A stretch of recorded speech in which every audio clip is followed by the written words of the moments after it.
All right, well, welcome back, everyone. Welcome back to the Brothers Geek Out podcast. We've got another great Geek Out session. I've got a very special guest, my Muay Thai coach, right? Multiple time Muay Thai world champion, Jeferson. How you doing, brother? It's good to see you. Oh, thank you. Thank you for having me. I'm great and good to see you too. Awesome, man. Thank you so much for your time. I know you're a busy man, but I really appreciate this. Me and my brother, we do this little session to just kind of get people on, to inspire and whatnot, and just kind of geek out. We're comic book geeks, but we geek out about martial arts and all other sort of stuff.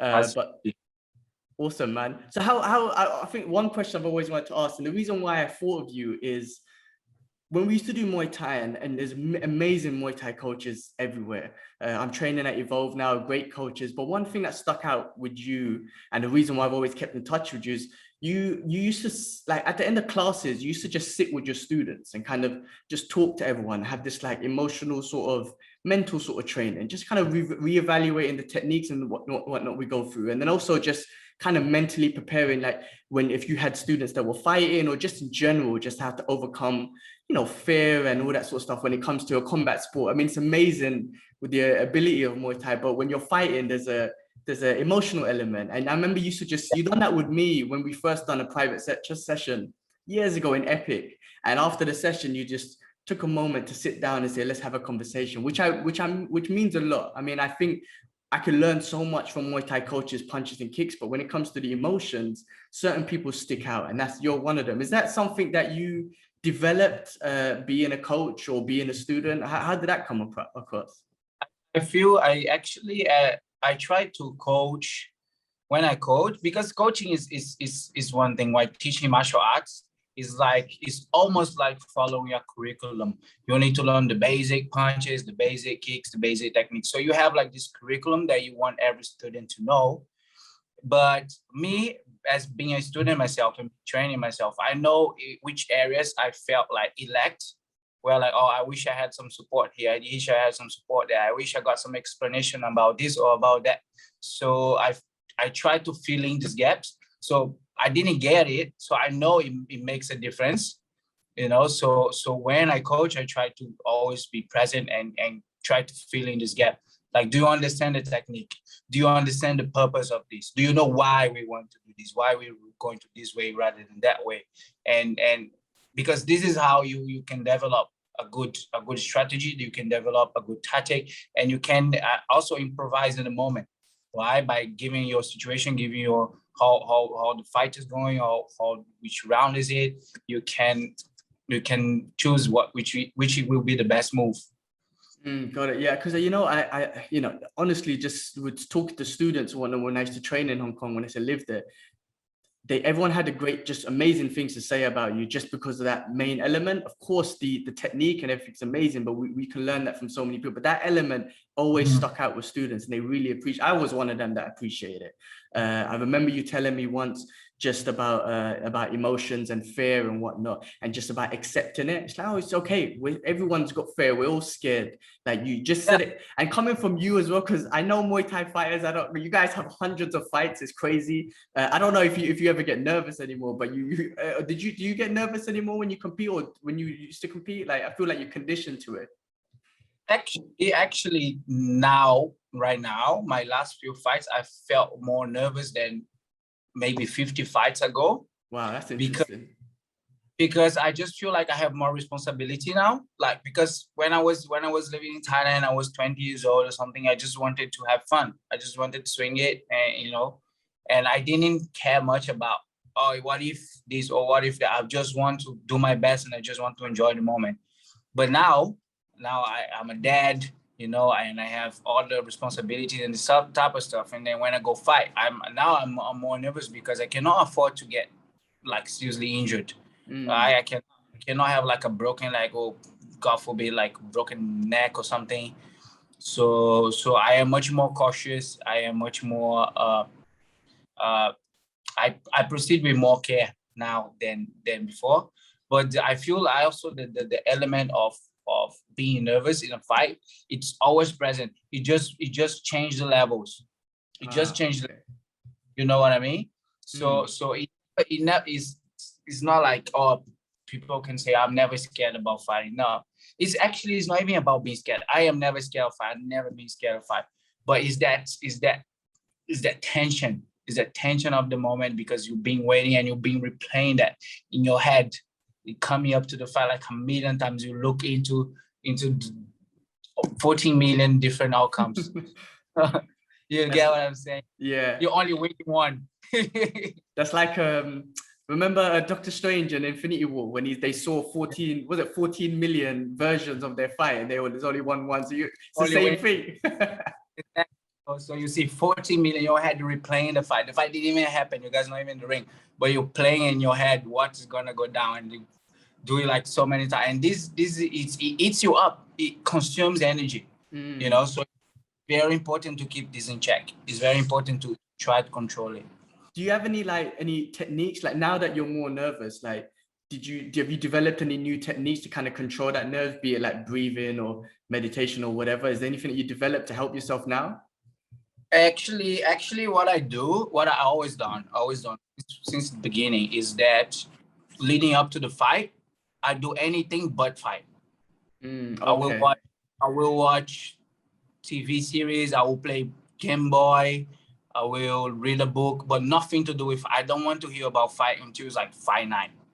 You know what I'm saying? Because I want to get out of this atmosphere, this going to combat thing. And for some people, they like to stay in the zone. But like I said, you stress and you tense and you just eats up you from the inside. So in my personal opinion, I just avoid anything to do with fighting until it's like, okay, now it's time to go fight. Then I will start getting myself into the fight. Okay, I'm here for, you know, I have a purpose. I have something to do. Let's get it done. You know, let's go for it. Oh, it's amazing. And then when the actual fight starts and, you know, you hear like round one fight and you're in, I'm assuming your mind is just clear now and your body's Absolutely. just flowing and whatnot. One question I wanted to ask about that mentality is also that teep, which has gone viral, right? Your viral teep. When you threw that, did you, at the time, obviously your mind was clear, but when you connected, did you in your head at that moment think, holy shit, that was good and that's going to go viral? Or was you just like clear and then after realize what that was? Actually, I didn't think like, oh, there's a good one. I think like, I was surprised it was not a knockout. My was standing. I was like surprised that he was still standing, and then I was like, okay, now is my chance to finish him off. And I just tried to go for it and end the fight. But I didn't even realize that people were like filming and this type of stuff. And I only actually, in fact, about this, I only realized about it the next day because the fight finished and I went to have dinner, tired, went to sleep. And then next morning I woke up, I have like hundreds of notifications and messages and calls and stuff, and like people saying, bro, you in Sport Bible, blah, blah, blah, blah. I was like, what's going on? And then I saw it, and then like overnight it was like, I don't know, 700,000, like almost a million views overnight, like 12 hours. So it was that was crazy. Yeah, I mean, I see it every time I scroll through my Instagram, like when I'm going through, because it always comes up with different fights and whatnot. It comes up so many times. I'm like, oh my God, that's Jeferson. That's my coach. It's crazy. Yeah. You know, what should happen is you should get money for every time it's showed, man. It's your kick. Oh, you'll be a millionaire. I about that. I was like, if I got 50 cents for every time they show that, I'll be fine. If I got $1, well, going back to the beginning a little bit. So you were born in Brazil, right? And was Muay Thai your first martial art? Like what got you to Muay Thai? Actually, when as a kid, I used to do capoeira first. Ah, nice. Okay. But it was more something for fun and everything, because capoeira is I don't know right now at the moment, but it was something very popular. You know, lots of kids do it and everything, and parents encourage it. You know, it's like taking your kid to play football or taking your kid for swimming class. You know, it's very, very popular, capoeira. Like everyone does it. So as a kid, when I was maybe up to like maybe 10 years old or 11, 12 years old, I used to do lots of capoeira and I really had a good time. But I never looked at it as a martial arts or sports or combat, I'm gonna fight. I just do it because I enjoyed it. But when I start doing Muay Thai, I had a different mentality. I was like, okay, this is for fighting. You know, this is that, and this was the reason I started doing Muay Thai in the first place, because most of the boys had swapped to Jiu-Jitsu, to BJJ, and I didn't. And then every day we had like street fights. You know, one boy fighting with the other, oh, you don't come around my street, and this and that. And I told myself, if I start BJJ now, I will still get my ass kicked because they will know more than me. Okay. So right now they know more because I know zero BJJ, and they already know more. And even if I start today, I will still be playing catch up. They will still kick my ass because they will still know more. So for me to even out the chances, I need to do something they don't know. Right. Got it. So in fact, the first martial art I looked up was a Sambo, the Russian one, but it didn't exist in Brazil at the time. This didn't exist. So then I went for my second choice, which was Muay Thai, and then never stopped. Oh, nice. And then you moved to Thailand, right? What age did you move to Thailand? I moved to Thailand in 2011. I had just turned 21. And was that because you wanted to pursue like Muay Thai? Like you were serious, like this is what I want to do for the rest of my life. Yeah. Like you had tons of fights in Brazil, right? With Muay Thai. 18. 18, and you just knew Thailand was where you're going to develop your different levels of skill and everything. How was that? Was you nervous going to a different country? Like Thailand's like the motherland of Muay Thai. Was you like, holy shit, this is going to be a different level. These people are going to kill me. No, actually, no. I was super chill. I was really looking forward to it. To be honest, I think it didn't down on me until maybe like the first week. You know, after the first week, like you get hit with that like little bit of homesick type of thing. And that's when you realize that, oh my God, I'm on the other side of the world. I'm in a whole different country. It's everything new, like anything could happen. That's when you get, but first all I just could think about was training and fighting. I was just really eager, really looking forward to it. Nice. And would in Thailand, like they fight it's a different mentality, right? There's like the sparring is very playful. It's not hard sparring. Correct me if I'm wrong, right? And it's very playful and whatnot, but then the fight is like every 2 weeks, every week. So that's where you just save your energy and you save your body for that fight. So you were going through that pattern, obviously, to get to like over 100 and 200 fights and whatnot. You were going through that pattern. Was that easy for you? Like, was there like a recovery process, or like, I always wondered, how do you, like, I throw a kick on the bag. I'm not a fighter. I'm not like you guys. I throw a kick on the bag and my shin's hurting for a week. How do you go through that, you know, fighting someone, and then going straight back in it like 2 weeks later? Is there some kind of recovery process? Is it a mental thing? Actually, depend on the fight. Some fights you get injured, some fights you don't. On average in Thailand, you fight twice a month. So every 2 weeks, you have a fight. So every month you're fighting maybe twice or 3 times, depending on your body. And like I said, some fights you get injured, some fights you don't get injured. I found that the better you get, the more you develop as a fighter, like better skill, you get hurt less, because you also get matched up with guys that are also more skillful, and you guys are playing a catch-up game in the scoring system. You know, like you and also in Muay Thai, they don't encourage too much you trying to knock out your opponent quickly.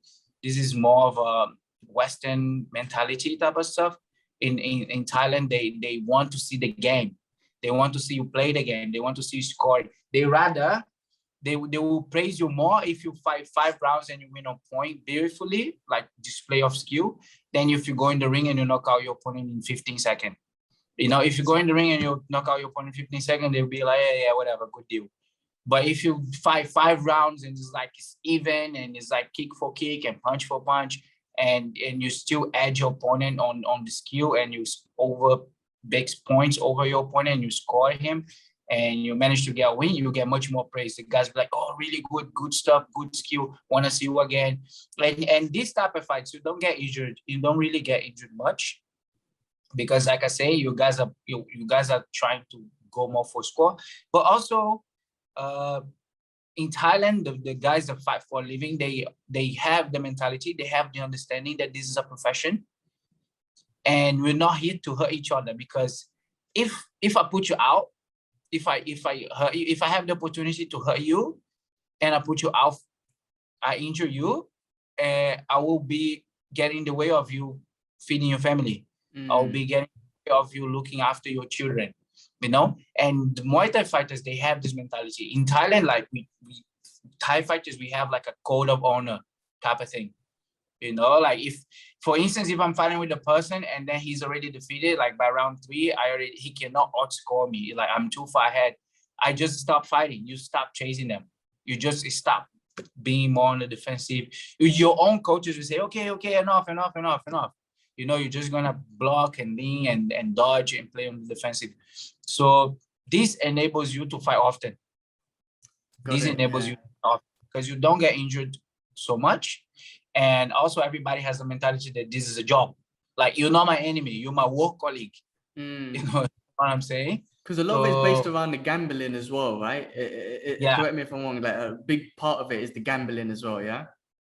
Yes, it is essentially what keeps it going, right? So because of the gambling, they don't want quick fights, right? Because they want to bet, right? So when you have a quick knockout, they're not happy about it, and you most likely will not be getting another fight. You know, they want people who will last, people that will display skill, that will fight, you know, even fights. Got it. And is this something you had to learn as well? Like when you moved to Thailand, did you have the mentality of like, I'm going to kill until they taught you? Or was that, did you know that through what you learned in Brazil that this is how it is? So actually, because of my coach in Brazil, his Muay Thai was like very pure. He studied a lot, and he already instilled in me all this mentality and all this knowledge. But when I did my first fight, I went for the knockout because I was like, okay, this is it. I need to prove myself, you know, and I just couldn't run from my instinct. So I think after a few fights, I start calming down more and like feel like, okay, play the game. But I would say maybe my first 10 fights in Thailand, I was just going like crazy. But after that, I calmed down more and everything, because by then I had like 30 fights, almost 40 fights. Oh, nice. And in Thailand, did you move around, or did you is it like you stick to one gym, stay in at one gym and just commit to that? Or do you like move around? No, I didn't move. I started in a gym called Kolom Sintong, and it was in the countryside, a little bit out of Bangkok, like 2 hours drive from Bangkok. And unfortunately, the gym got flooded. So where everybody was supposed to live, and the gym ended that. And then I moved to Koh Samui, and I was at Lamai Muay Thai in Koh Samui, which my brother is there now, because my brother now is pursuing a career professional fight, and he's there at the moment. So I stayed there for about a year, 8 months or something like that. And which was when I was fighting the most. I was fighting a lot when I was in Koh Samui. In Koh Samui, I did like 36 fights in 1 year, 8 months, which was crazy. I did lots of fights every like all the week. I was fighting, and then after that, I got an offer to move to Bangkok to do bigger, because in Bangkok is where you have the bigger fights. You have more chances and all. So I got an opportunity to go to a very expressive gym, very famous gym in Bangkok. So then I moved to this gym, and then I was there for until almost the end of my travels. And then my last 10 months I spent in Phuket Top Team, because in Phuket Top Team they had BJJ. So we moved there, and there was some other Brazilians. I slowed down a little bit. I was not so much like a really, really strong rhythm of fighting. And that's it. That was my last 10 months. And I came to Hong Kong. Was you teaching in Thailand, or when you came to Hong Kong, that's when you started teaching? I started teaching when I came to Hong Kong. But before, I used to teach in Brazil. So I used to teach class in Brazil to make ends meet, because in Brazil you cannot live of fighting alone. The same way in Hong Kong you cannot live of fighting alone. You know, they just don't have fight shows often enough. And once they have a show, the payment is not gonna last. You know, they have one show every 6 months, but if one show will not last you 6 months, it will last you like 25 days. So I can imagine. Hong Kong is similar on this way. So I used to teach as a work while I was training and fighting. Did you know, when you started teaching, was that like different? Did you have to change the way you were thinking of techniques and whatnot? Like, was it a complete different thing from fighting to teaching? Because now you're trying to explain like the way your body moves and the angles and all that sort of stuff. How did that transition take? How did you find that? Yeah, actually, I had to learn as well. I have to develop myself as a coach to teach, and I found that obviously with trial and error. First of all, when I first got in Hong Kong, I was too tough. I wanted to train people here the way we train in Thailand, and this doesn't work, right? So I had to learn to like find the right balance of pushing and also reducing the amount of pressure into the training.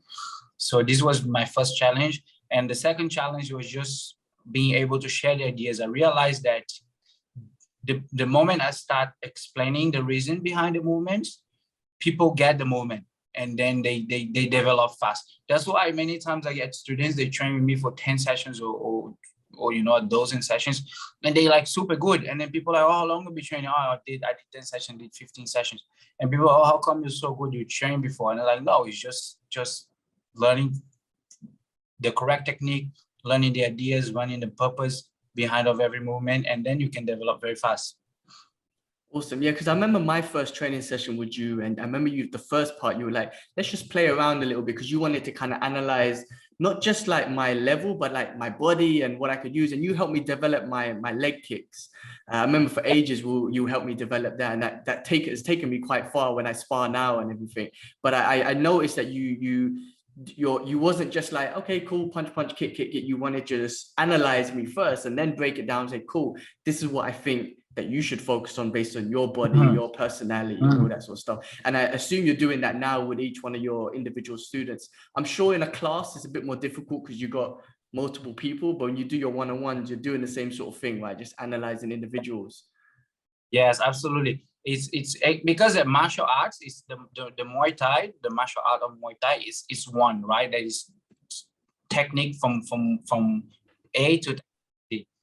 And the technique is the same for everybody, but every person is a different individual. Some person are taller, some person are shorter, some person are more aggressive, some person are not so aggressive, some person like to kick more, some like to punch more.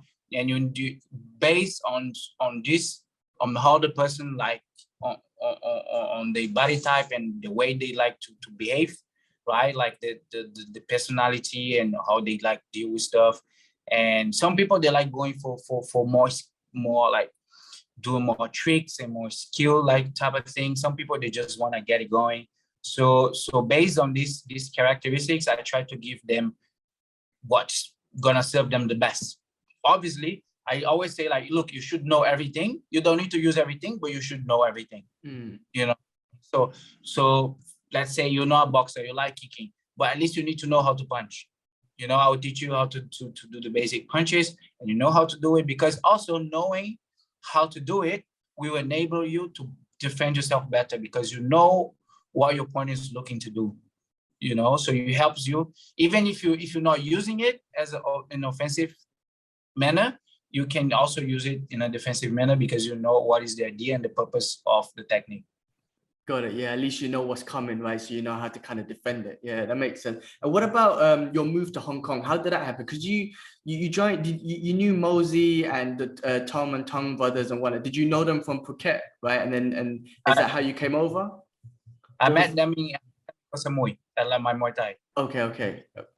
We all used to be training partners there. All of us all together. We trained together every day, like twice a day. It was good role, good time. And then I moved to Bangkok. They stayed there, and then I bumped into them in Hong Kong, because actually the first time I came to Hong Kong was 2012. I came to fight. Okay. In 2012, and then I came back in August 2012, and then I kept coming back quite often to fight. And I remember Epic had just opened, and they came in here, like Bussy and Mosi and Tom and Ton and all of them. And then when I came to Hong Kong, I was in a different gym. And then I bumped into Mosi in the street, and Mosi was like, "Whoa, what you doing here?" and such. And he's like, "Do you interested in joining the team?" I was like, "Yeah, of course." So then that's how I joined with them. Oh, cool. So you were in Hong Kong before teaching in a different gym before you joined Epic. Yeah. Oh, okay, awesome. And then now you're training at the gym. It's called the gym, right? Gym, yeah. And is that just a PT gym? It's just you just do Yeah, one-on-ones, or do you have classes? one only, yes. It's one-on-one Okay. only. And is that based in is that in Central? Yes, it is in Central. It's in near Pure Street.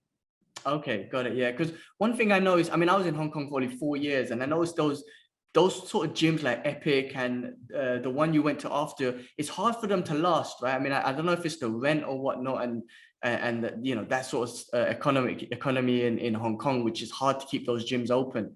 But the gym that you guys got open now is going well. Like people, you got a lot of students going well. Yeah, we'll be doing great, and it's just like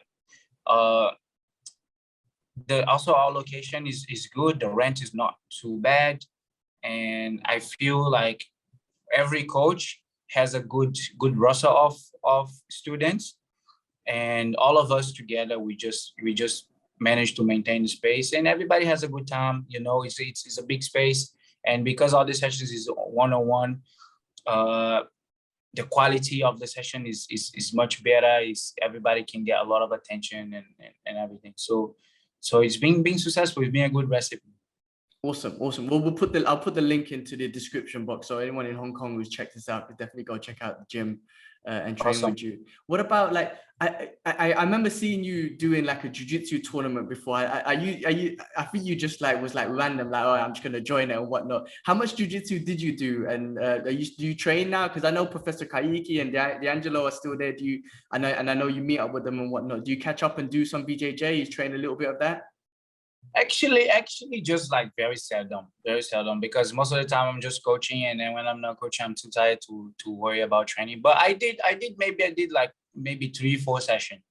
Yeah. And then you just joined I mean, when you joined the tournament, it's just was that your like Muay Thai mentality of like, I'm just gonna go and have some fun and see what happens? Yeah, that's that. No, I'm a white belt. I don't really know that. Just gonna go have fun. Who knows? Maybe I win, maybe I don't. So, and it was a good experience. Awesome. Yeah, that's amazing. I wish I had that mentality. When I was young, I done some amateur Sandao sort of fights. And after I injured myself, I'd be honest with you, I realized that I'm not a fighter. I don't have that mentality. And it took me a long time I love the training and I love training hard. But when it comes to competing, I realized then, like, I'm not that guy. You fighters have something different in your brain to just go out there and just keep doing it. That's what I realized. But I'm training good now, and I've got great coaches, Muay Thai and MMA. And I do want to do one more. I've got one more left in me, one amateur MMA fight. But after that, I know I'm not a fighter. I just want to train and just be happy. I'm done. Yeah. Cool. What about, so I know we've talked about, I do want to geek out with you. This is a geeky podcast and whatnot. But I know recently you've been getting into chess, and I started getting, I've always loved chess.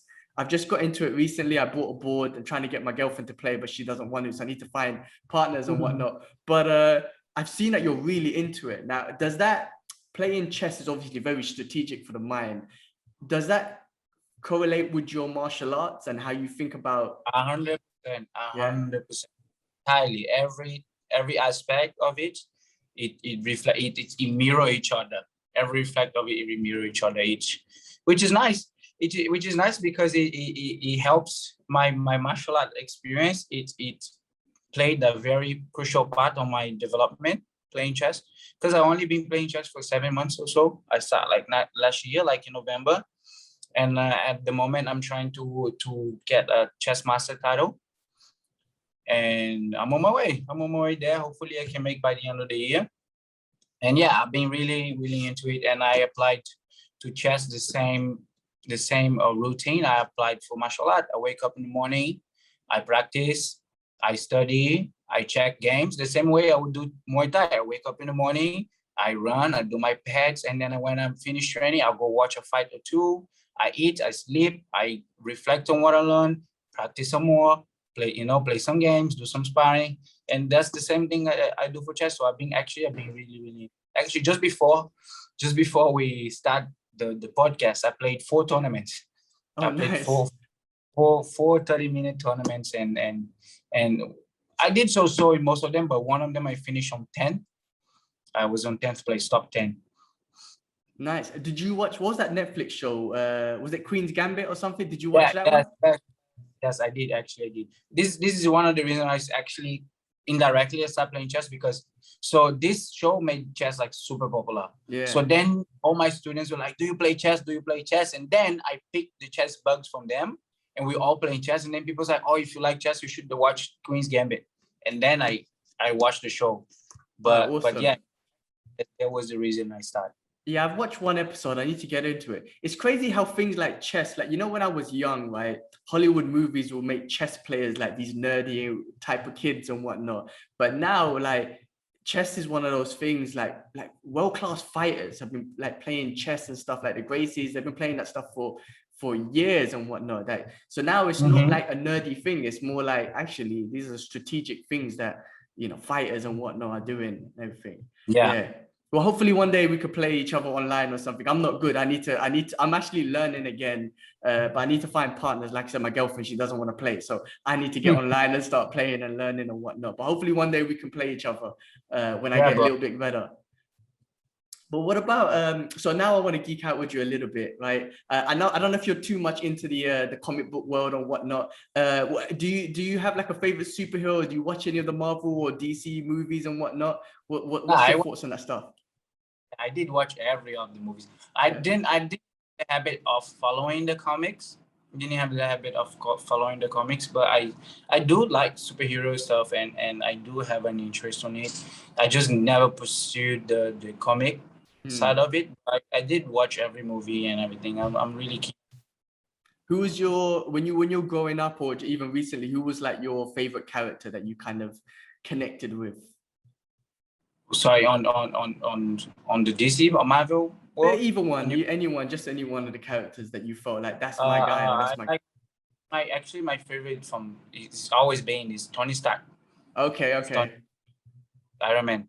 And is that because of his personality and you know, just that flamboyant sort of thing? Yeah, that's it, right? Is his personality and I feel he's like very human. I feel like he's very human on a way. He's like, look, he's a superhero, but he does like everyday people type of thing. He's not like, oh, I'm a superhero, save the world. It's not like a Clark Kent personality. Yeah. You know, he's down to earth personality type of thing, and that's what I like about him, because I feel that this is how people would actually be if they were superheroes. Yeah, you know, they'd be like, okay, I just privatize the you know, world peace type of thing. Yeah. So I really like Tony Stark. Yeah, it's my favorite. Yeah, I guess he makes like normal human mistakes. Like, you know, he doesn't try to hold himself up there and whatnot. What about it, like in Brazil? Like when I used to do capoeira as well. I was very obsessed with capoeira for like at least 2-3 years. And one of the Mestre Bimba, he was talked about a lot, right? He was like the founder of capoeira. But there was all these superhero movies about Mestre Bimba, and I heard from my Brazilian teachers and whatnot. Did you in Brazil, was Mestre Bimba like a big thing? Was he like the superhero out there in Brazil? Was that big, or was that just in the capoeira sort of atmosphere? I feel it's in the is more in the capoeira like type of thing, but is very famous. It's very famous. Everybody knows like Mestre Bimba, and always talk about it and everything. But it's only from the people that is part of capoeira, right? If it's person that doesn't do it, they don't know. Oh, got it. Yeah, because I used to hear about it. So, and in my head, I felt like he was a superhero anyway. I always wanted to go to was it El Salvador? That was where capoeira started. Yeah, I was so obsessed. I went to my group was Group Nagor from where was it? Where did we go? Capoeira Nagor in Goiânia. Yeah. So that's where we went, and I remember I was so obsessed with capoeira. I went to Brazil. I went to travel all the way around to do everything with it. Once I moved to Hong Kong, I just kind of got more into the MMA. Just maybe before that, I got more into MMA and Muay Thai and stuff. And then in Hong Kong and Singapore, like there's so much more Muay Thai and MMA. I kind of fell out of capoeira, but I know there was some. I think if Epic had a capoeira teacher before I joined, and then I think They had it. They had stuff, but it changed a lot. Yeah, exactly. Cool, man. So, I mean, is there anything? I think that's about it, man. Was there anything that you want to like just say to kind of just inspire? You know, we've gone through this whole pandemic and whatnot, and I know it's been tough on everyone, but it's great to see like the world slowly getting back to normal and everything. Yeah. And is there anything that you took away from that you want to like to share with people on how do you know how you got through it with your family and your mind thing? Because I'm sure everyone in some way went some sort of crazy, but how did you kind of get through that? I feel like this the most important thing that this pandemic has taught me is that everything can change in a moment. So I think it is very important to appreciate what you have at the moment, because we're so caught up about what we're going to do tomorrow that we forget to appreciate today and make the best we can today.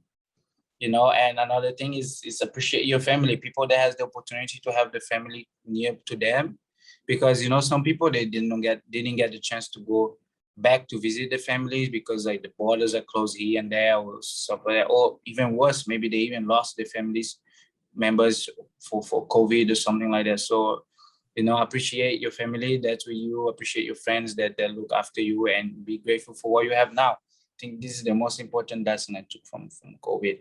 You know, be patient. You know, do what you can, because everybody can help. If we all work together, we all can make it work. And is that are you trying to get back to Brazil as well, right? I mean, you haven't been back in a while. Is that one of your things that you want to do once the borders get back to normal? Hopefully, whenever I get the chance, I would like to go visit my family, visit my mother and my father, and all my siblings. But yeah, it needs to be better. It needs to be much more safer, because also, like I said, I have a small daughter now, you know, so I cannot travel with her like this, right? So I rather here, which where is safe for her until it's okay for us to travel. Got it. Have you been vaccinated? I know Hong Kong's been quite strong on everyone getting back. Did you get yours sorted? Yeah, I did, absolutely did. I already did both those. It's been done and dusted. Okay, and is there any procedures like when going to the gym, like with your students, do they have to be vaccinated, or is it kind of like do they have to have like a negative test or anything, or is it just for now just open? We just follow the government rules, right? The government rules state that everybody needs to wear a mask when in the gym, and no one is forced to be vaccinated. You know, it's I feel that this is a personal choice. You know, the same way like I decided to get vaccinated, I respect the choice of other people that don't want to be vaccinated. You know, and I feel this is a choice that's just as important as mine. You know, like, so we respect it. And at the gym, like we said, we followed the government rules, the government suggestions, which is, you know, sanitizing, temperature check, checking when you're in the gym, and check out when you leave, and this stuff, sort of stuff. Awesome. Well, that sounds good. Yeah, no, I'm with you. I respect the fact if someone wants to get the vaccine or not, that's completely up to them. I do think, you know, I wish the government pushed more on people getting healthy, like, you know, food and taking the right vitamins. This is one thing that they didn't push as much as they could have, right? Just there's this virus going around, protect your immune system, but it was all about, you know, just mask and distance and all that stuff, which is good, but at least this is a good opportunity to tell people, you know, maybe cut down on some of the sugar and some of the bad junk food and whatnot, and eat some good food. But I don't know. Yeah. Governments have their agendas. Yes, I think it's a chance for them to give some incentive on living a healthier life, right? Because just no such thing as quick fix, right? Everybody collectively look after themselves better, and everybody start having a better quality of life. You know, maybe this would be more under control. Yeah, exactly. And in Hong Kong, you still loving it out there? You're still enjoying it? You see yourself there for like a very long time? Yes, I was still loving it, still having a blast. You know, like the new gym is pumping, everybody's coming by, so I'm happy with that. You know, and safe. You know, it's safe. It's solid now. It took me many years to be where I am now. Like I don't feel like leaving anytime soon. Yeah, well, you've built a great career there, and a great reputation out there as well. Because I mean, I know you train Mark a lot, and he's been fighting a lot, right? He's been one of your students that's been Mhm. fighting a lot. I'm gonna get him on the podcast as well, so it'd be good to catch up with him. Yeah, But yeah, you've definitely built a great reputation out there, and hopefully, I just wish you all the success out there, and hopefully it's all going well still. thank you, bro. Yeah. So yeah, just happy. I enjoy Hong Kong. I like Hong Kong. Hong Kong is safe, you know. So that's a good thing.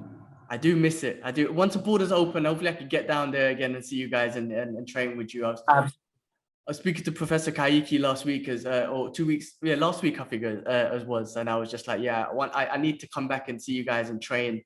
Mhm. Like I said, the impact of your training for me personally was just the mental side of it. I could learn technique from loads of different people and different strategies, but the reason why I treasure you lot as my coaches because of I'll never forget that. 20 years down the line, I'll remember, oh yeah, Coach Jeferson said this to me because it's stuff that, yes, it was to training, but I can implement it in life, just about controlling my fear and my nerves and whatnot. So I always appreciate that about you lot. And I feel like, I don't know, if it's a martial art, I'm assuming it's martial art, but also like a Brazilian thing. I feel like I've always said this to people, like Brazilians are like the nicest people in the world, but when they're super, super nice, they're like a trained killer in the sense like they're a BJJ black belt or Muay Thai fighter or something like that. But I feel like the Brazilians are just nice in general, and that element of martial arts just gives you that extra niceness. So I always tell Yeah. my friends, especially in London, like if you come across a Brazilian and he's super nice, don't F with him because he's probably a killer. But yeah, I mean, is that just the culture of Brazil, right? When I went there, I felt so much joy. Like people are not rich. People are not, they have all the money, especially where the people I was with, but everyone just seems so happy, just chilling and being with family and partying and stuff. That's a general vibe, yeah? Yeah, it's a general vibe. A few people just they all enjoy just enjoy life, like in general. You just have a good time going to the beach. You just have a good time, at the park, sitting down with your friends, So it's stuff like this, which is difficult to find like in cities like Hong Kong, and like this maybe other places like I don't know, big cities, right? Not that. For instance, me, I'm from Rio, so not that Rio is not a big city. It's just a different way of operate. I feel. Yeah. I think it's the culture.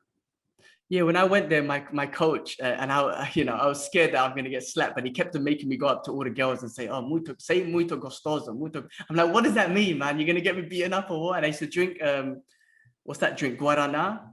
I don't drink alcohol, but that Guarana drink was so tasty. So that was like my Brazil experience, drinking that, and Yeah, then love it. my capoeira coach just like literally sending me to every different girl and just say muito gostoso, muito gostoso. But it was just so fun. No one ever, I mean, they were always so friendly. People was always so nice there. I really enjoyed the place. But it's great that you bring that energy. And like I said, I feel it with you lot, with Professor Kaiki and D'Angelo, and even my coaches here. It's such a lovely vibe to that you guys bring. Thank you, bro. Thank you. Cool, man. Well, look, I'm not going to take too much of your time. Thank you so much. I appreciate you coming on. It's been great catching up. Sorry, say it again, sir. I say thank you for having me. I really appreciate it. Cool, man. Well, let's do it again. I mean, listen, I definitely want to catch up again in the future, geek out more and whatnot. But hopefully I can see you in the future. I do want to, I think Singapore and Hong Kong are trying to figure out this bubble that they want to work on. So if that ever happens, hopefully I could come down and see you and train again. Yes, definitely. And I'm keen. I'm hoping they get this bubble going so we can travel. Right? I never been to Singapore, so I'm keen to come visit. And I definitely can pay a visit. We can do some training. Man, definitely. If you do come down, I'd love to show you around. Awesome. Awesome.